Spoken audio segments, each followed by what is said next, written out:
Hi friends, మన గోదావరి జిల్లాలో చాలా పురాతనమైన మరియు ప్రాచీనమైన టెంపుల్స్ ఉన్నాయి కదా. వాటినన్నింటినీ కవర్ చేస్తూ వీడియోలు చేస్తున్నాం.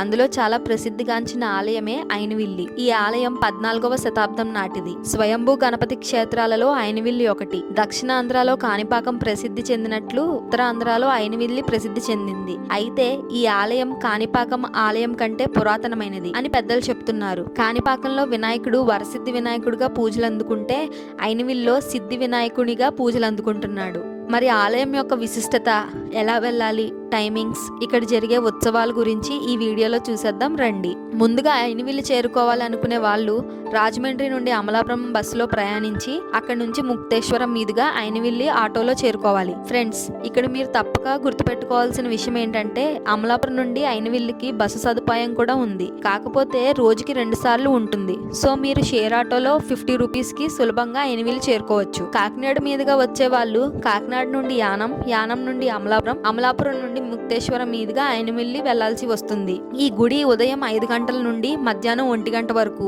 మళ్ళీ మధ్యాహ్నం 3:30 నుండి రాత్రి 8 గంటల వరకు తెరిచి ఉంటుంది. మీరు అయినవిల్లి చేరుకోగానే గుడి ప్రాంగణంలో 2 గోపురాలు ఉంటాయి. అందులో ఒకటి దక్షిణ దిశగా, రెండోది తూర్పు దిశగా ఉంటాయి. దక్షిణ గోపురంలోకి ప్రవేశిస్తే వరసిద్ధ వినాయకుడు దర్శనమిస్తాడు. తూర్పు గోపురంలోకి ప్రవేశిస్తే విశ్వేశ్వర ఆలయం, శ్రీ భూదేవి సమేత కేశవస్వామి ఆలయం, అన్నపూర్ణాదేవి ఆలయం, అలాగే ఈ ఆలయానికి క్షేత్రపాలకుడుగా ఉన్న కాలభైరవ స్వామి దేవాలయం కూడా దర్శనమిస్తుంది. అయితే భక్తులు ముందుగా ఈ భైరవ స్వామిని దర్శించుకుని ఇతర ఆలయాల్లో దర్శనం పూర్తి అయ్యాక చివరిగా మరోసారి ఈ భైరవ స్వామిని దర్శించుకోవడం సాంప్రదాయంగా కొనసాగుతుంది. అయినవిల్లి గుడి యొక్క విశిష్టత చాలా గొప్పది. దక్షిణ ప్రజాపతి దక్షిణ యజ్ఞ ఆరంభంలో ఈ గణపతిని పూజించినట్లు స్థల పురాణంలో చెప్పబడింది.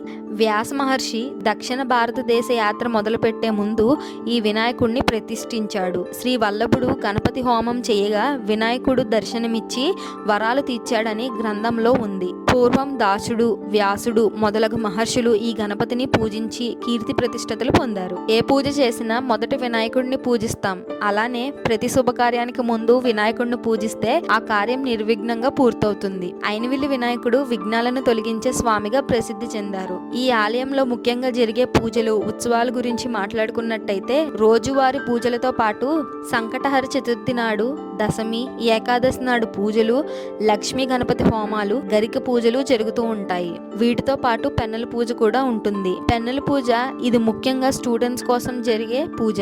ఇది మాఘ బహుళ చవితి నాడు అంటే జాన్ నెలలో జరుగుతుంది. 1,00,000కు పైగా పెన్నులతో స్వామివారికి పూజ చేస్తారు.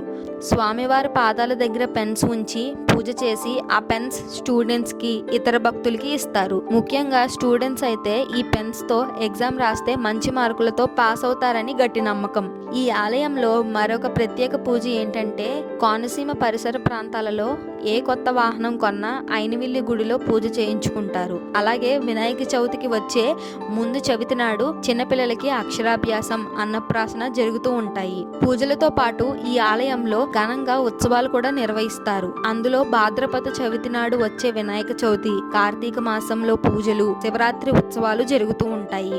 ఈ ఆలయానికి వెనుక భాగంలో ఒక కాలువ ప్రవహిస్తుంది. ఆ కాలువకు ఆనుకుని ఆంజనేయ స్వామి కూడా కొలువై ఉన్నాడు. దర్శనాలు అయిపోగానే తూర్పు ద్వారం నుండి బయటకు వస్తే మీకు అన్నప్రసాదన శాలకు దారి కనిపిస్తుంది. ఇక్కడ ప్రతిరోజు 2,000 మందికి భక్తులకు పైగా అన్నప్రసాదం జరుగుతుంది. అన్నప్రసాదంలో కూర్చోగానే మన కోనసీమ వైభవం తెలిపేలా అరిటాకు వేసి ఆకు నిండుగా స్వామివారి సేవకులు ప్రసాదాన్ని వడ్డిస్తారు. స్వామివారి ప్రసాదంలో కొబ్బరి పచ్చడి, పప్పు, ఒక నోరూరించే కూర, అన్నం, సాంబార్, ఆఖరిగా పెరుగుతో ముగిస్తారు. అన్నవరానికి ప్రసాదం ఎంత ఫేమస్సో అయినవిల్లికి కొబ్బరి పచ్చడి అంత ఫేమస్. కింద ఇచ్చిన లింక్ లో మీరు టికెట్స్ బుక్ చేసుకుని ఆ దేవుని దర్శించుకుని వరాలు అందుకోవాలని కోరుకుంటున్నాము. అయినవిల్లి వారు ఎవరైనా ఉంటే ఈ వీడియోకి వరసిద్ధి వినాయక అని కామెంట్ చేయండి.